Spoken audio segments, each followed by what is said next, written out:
ক্ষুব্ধ চাষিদের অবরোধ তুলতে গিয়ে গোঘাট ওসির গালিগালাজ চাষিদের।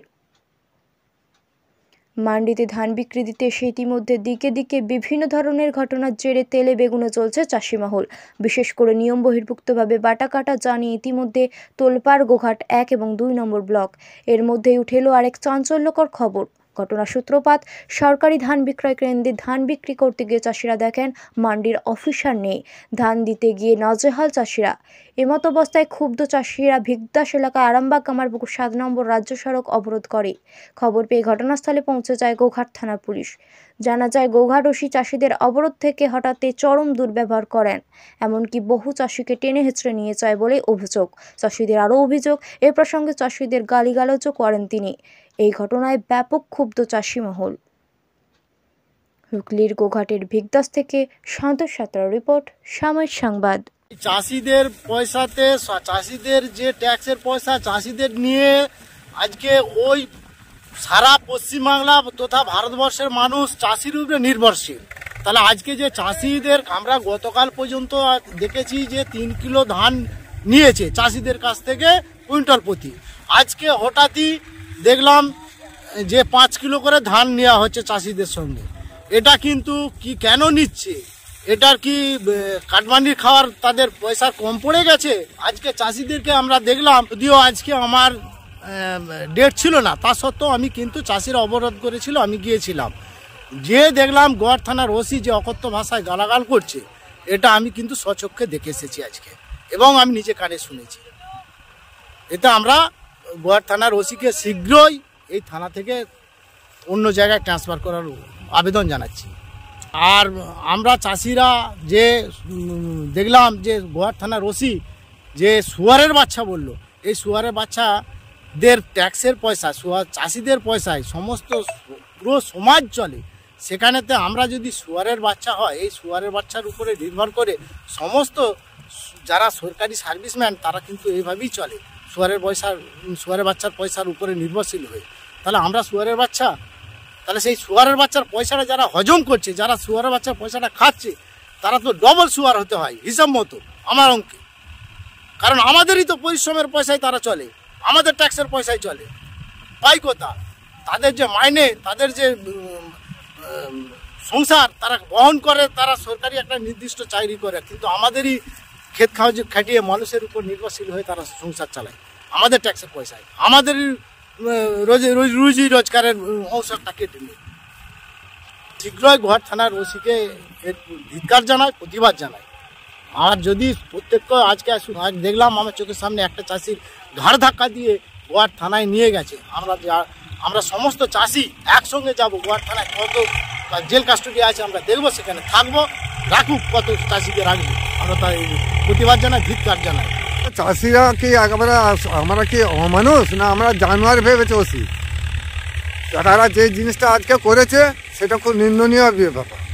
এই থেকে আমরা সমর্থন করতে পারছি না, কারণ আমাদের যেইভাবে শোষণ করছে, এইগুলো তো শোষণ করার থেকেও খারাপ।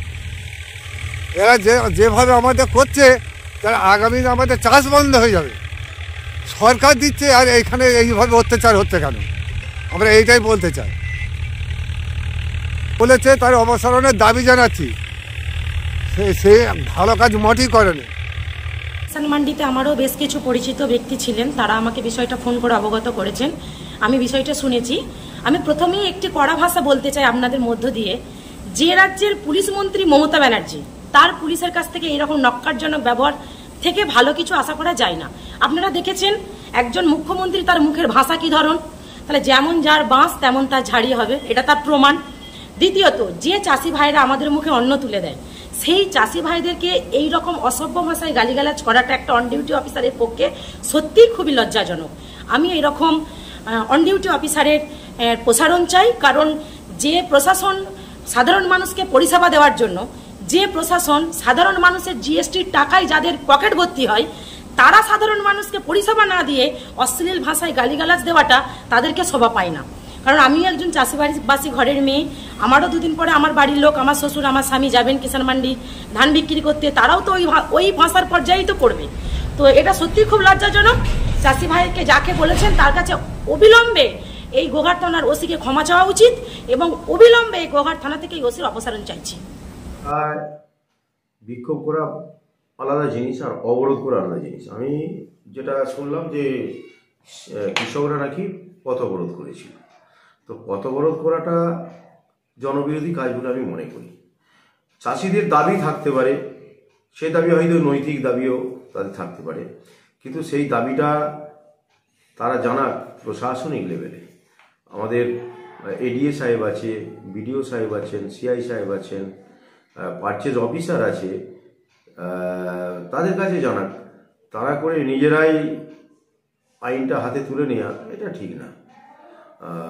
তো যাই হোক, প্রশাসন গেছে যে সেখানেতে তাদের কাজ তারা করেছে, তারা পথ অবরোধ তুলে দিয়েছে এবং সাধারণ মানুষ যাতে পরিষেবা পায় সেটাও তারা দেখেছেন।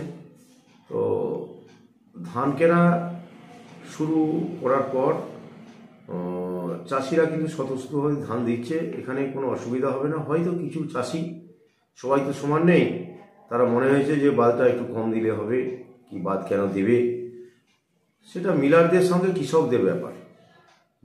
বাদের ব্যাপারটা পুরোপুরি মিলারদের সাথে কৃষকদের ব্যাপার, এখানে প্রশাসনের কোনো ভূমিকা নেই। যাই হোক, কিছুক্ষণের মধ্যেই পথ অবরোধ উঠে গেছে। এবার পথ অবরোধ উঠতে গেলে কিছু মানুষের সাথে প্রশাসনের বাক বিতণ্ডা হয়, সেটা হয়তো কোনো জায়গায় একটা তিক্ততা পরিবেশ সৃষ্টি হয়েছে। তা বলে এই নয় যে প্রশাসন তৃণমূলের দলদাস, ওনারা যেমন যারা আছেন এখন বর্তমানে আমাদের বিরোধী, যাদের হাল নেই হেতের নেই নিধিরাম সর্দার, এলাকার মানুষকে পরিষেবা দেওয়ার জন্য কোথাও তারা মানে চিন্তা করে না। ওই মিডিয়ার সামনে মুখ দেখিয়ে তারা বিভিন্ন মিথ্যাচার করে তৃণমূল কংগ্রেস এবং এই সরকারের প্রশাসনের নামে। তাদের উদ্দেশ্যে বলতে চাই যে সঠিকভাবে মানুষ যাতে পরিষেবা পায় সেদিকে সহযোগিতা করো, তাহলে বলবো যে তোমরা রাজনৈতিক নেতা বা নেত্রী। তা না করে এই মিডিয়ায় এই মমতা ব্যানার্জির নামে গালিগালাজ, অভিষেক ব্যানার্জির নামে গালিগালাজ, প্রশাসনের নামে গালিগালাজ, এটা তো একটা অসামাজিক পরিবেশ তৈরি করে বলে মনে করছি। আপনার সন্তানের পড়াশোনা নিয়ে চিন্তিত? চিন্তা কি, আসুন আমাদের স্কুলে। বিজ্ঞানসম্মত উন্নত সিলেবাস, অভিজ্ঞ শিক্ষক শিক্ষিকা দ্বারা পড়াশোনা।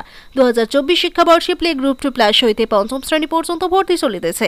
যোগাযোগ Sripur national primary institute, Kamarpukur, Dakbungalow, Hooghly.